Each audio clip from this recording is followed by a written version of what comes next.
legacy of community policing in Los Angeles is one of racism and social control. We know the dark history of police partnering with government and real estate developers to maintain and strengthen state and corporate power.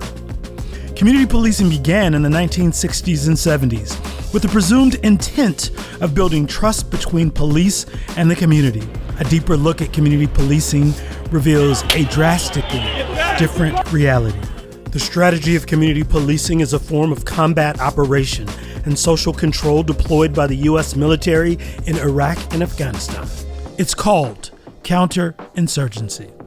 It was the military that taught the LAPD how to become an occupying army to protect the status quo for future private development opportunities. This is another example of how police use the scam of reform to secure more resources and power.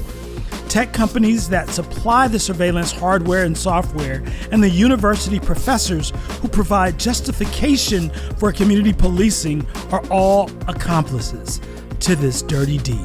In 2011, the LAPD and the City Housing Authority launched the Community Safety Partnerships in 4 public housing projects in South Central Los Angeles.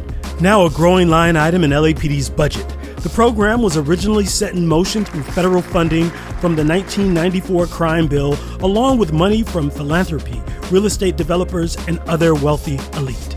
They worked together to displace and gentrify Black and brown communities while helping to secure white wealth.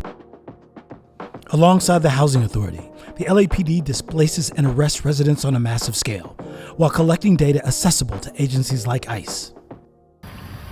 What that looked like was a lot of surveillance and harassment of forest residents, to the point where a lot of residents spoke of not being able to sit outside on a hot day for fear of police interaction, just in their own home, in the vicinity of their own doorway. This is how spying happens in LA. This is how the erosion of our human rights happens in LA. This is how social control and gentrification happen in LA. This is how police secure bigger budgets and more resources. Despite repeated attempts to pacify and control us, we have always fought against this kind of policing, because a paramilitary occupying force is not what makes our communities safe. We question. We fight back. We fight back. We organize. Organize. We fight for a community free of police surveillance, police violence, and harm. We reclaim the resources we deserve to thrive and survive. Together. Together. Together. Together. Join us.